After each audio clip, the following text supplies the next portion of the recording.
Tapos, lagyan ng bato, ng matitigas na bagay. Tapos, habang nalalagyan ng matigas na bagay, i-jack. At umangat yung gulong, lagyan uli ng matigas na bagay. I-jack uli. Until maangat yung mga gulong. To make the long story short, nailabas after 2 hours. Nailabas ko yung sasakyan. At 2 hours, at binigyan ko sila ng 2,000 na parang love gift nila sa pagtulong sa amin. Hindi naman sila ang nag-solve actually. Ako din naman. Pero dahil sa kanila yung bato, sila tagahakot ng mga bato. Kahoy, sila tagahakot. O yan, 2,000. Kita nyo ang cost ng nagkakamali dahil wala ka sa will, wala ka sa tamang daan. Amen. O, nagutom kami. Samantalang kagagaling lang namin sa kasalan. Ang dami namin kinain doon. Pero yung 2 hours na naulanan kami, na putik-putik na kami, nawala lahat yung bisa ng lechon, bisa ng igado ng lemon at kung ano-ano pang pinakain. Lumipas lahat ang kapangyarihan. Lumipas ang mga birtud ng mga pagkain. Birtud, no? 2 hours plus 2,000. Di nakalabas na kami. Tinipon ko yung aking makasama. Ito ang lesson. Kapag ito ang daan, pinaligtad mo. Magastos yan. Di ba? Amen.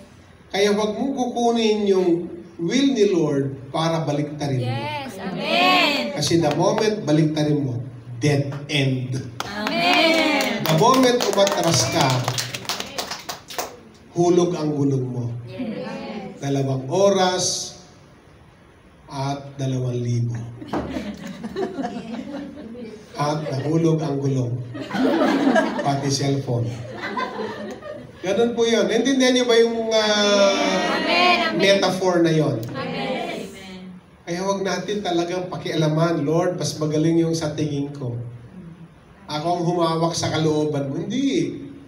I-submit mo. Sana kung hindi, nagtatanong lang naman ako eh. Ano ba, kaliwa o kanan?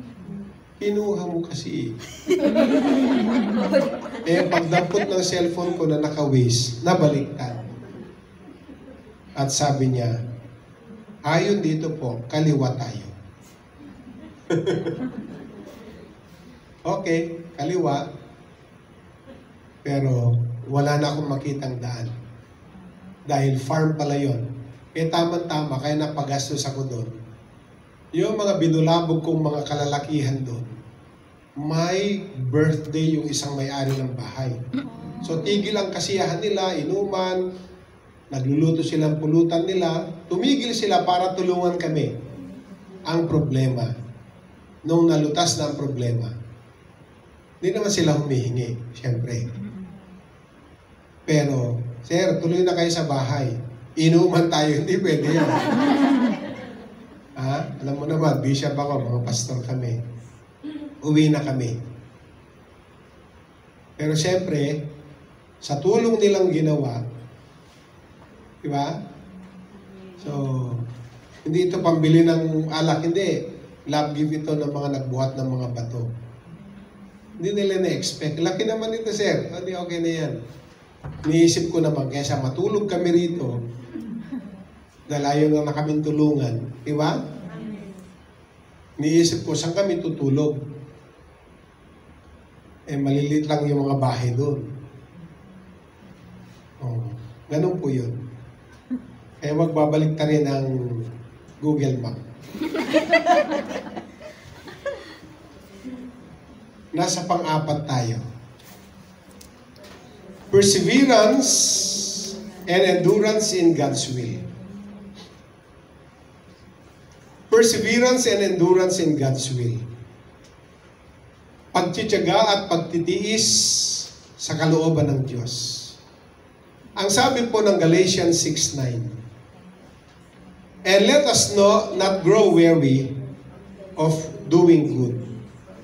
For in due season we will reap if we do not give up. Amen. Huwag tayong manglupaypay sa paggawa ng mabuti. Amen. Sapagkat sa tamang panahon ay aani tayo kung hindi tayo bibigay. Amen. Consider a person who exemplifies a passionate commitment to persevere in fulfilling God's will.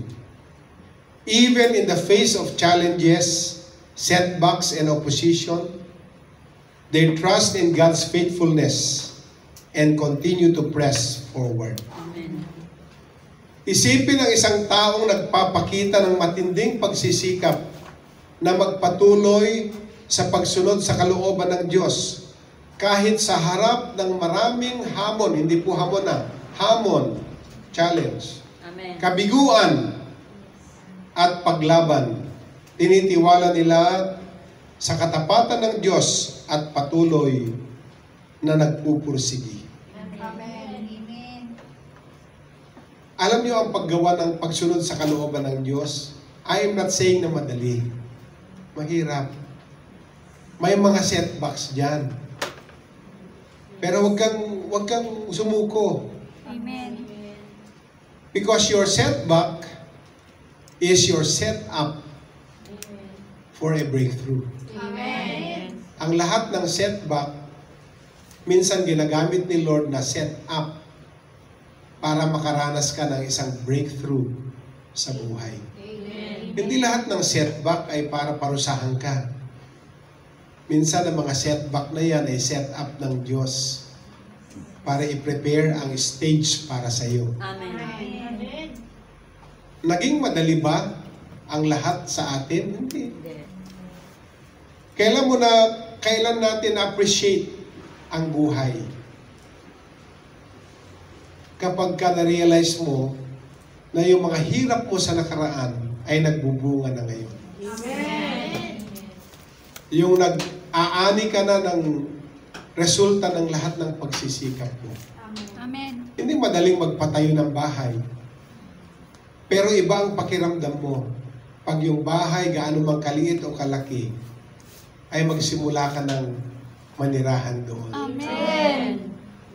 Lahat ng pinagpaguran mo, lahat ng puyat, lahat ng pagod, lahat ng eye bags na yan, lahat ng mga makakapal na mga kinalyong mga kamay, at paa, at tuhod, di ba? Siyempre, at kung ano-ano pang lumaki mga muscle, Yes. Amen. at di ba? Makakalimutan mo lahat yun. Yes. Kapag ka yung magtitipid ako para makabili ng cellphone. So lahat ng pagtitipid mo, tiis na hindi ka kumain muna ng ganito masarap ngayon. Di ba? Makaipon ka lang ng pambili mo ng cellphone. Pag nabili mo na yon, nakalimutan mo lahat yun. Amen. Kasi hawak mo na yung pinaghirapan mo. Amen. Intindihan nyo? Amen. Hindi naman pwedeng, walang cost, walang value. Kasi lahat ng hindi mo pinahalagahan, walang kwenta kung mawala.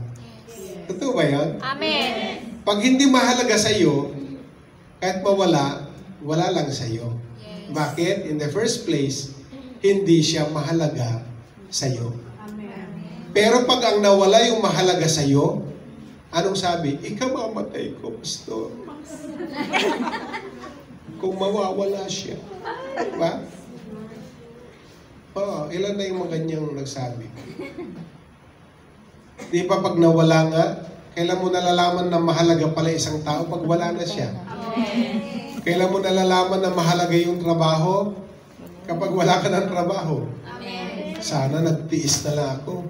Sana hindi ko pinatulan si Kurdapia. Ano bang tawag mo? Sana hindi ko pinatulan yung kasama ko sa bahay. Di ba? Ma-realize mo lang ang importansya, yung halaga ng isang bagay pag wala na. Amen. Di ba? Yung lahat ng paghihirap, pagsusumikap, makakalimutan mo yun pagka yung binili mong kama ay nahigan mo na.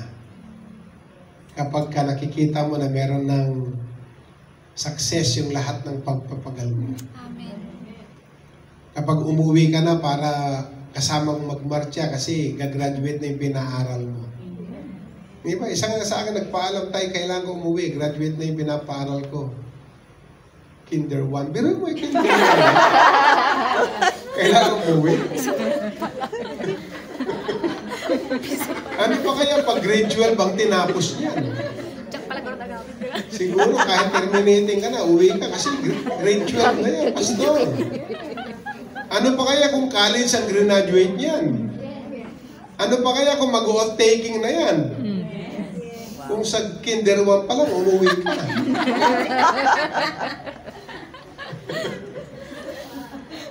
Di ba?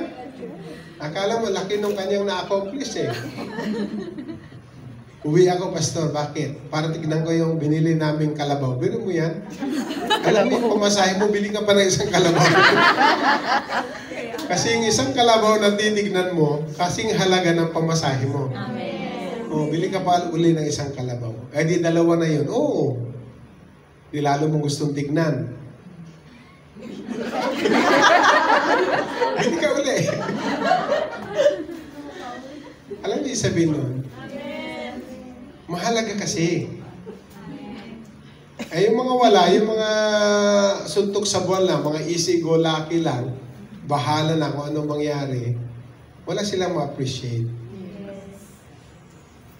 Pero, do you appreciate life? Yes. Na-appreciate nyo ba yung mga trabaho nyo? Amen. Yes. Kasi nga, pero hindi naging madali. Yes. Hindi naman tayo mukhang sweldo, pero pag sumasweldo ka na ng katapusan, nakalimutan mo yung lahat yung mga pagpupunas mo sa floor, paglilinis mo ng bintana, huwag ka lang lumabas, ha? O, mamalengke ng mabibigat na watermelon at kung ano. Diba? Bigas. Ang dami nakita ko niyan eh. Ang daming bit-bit. Pero ang cellphone nandito. Sabi ko, kabayan, bili ka na lang ng ano, yung wireless. Mura lang naman na ngayon. Kasi, binabana niya, pero nakaganon pa rin siya kasi mani-receive na rin. Wala na yung cellphone, binabana niya. Pero tulingig pa rin siya, tulingig. Alam mo yung tulingig? Tabingin pa rin ang ulo. Saan na mabalik? Lahat ng pagsisikap.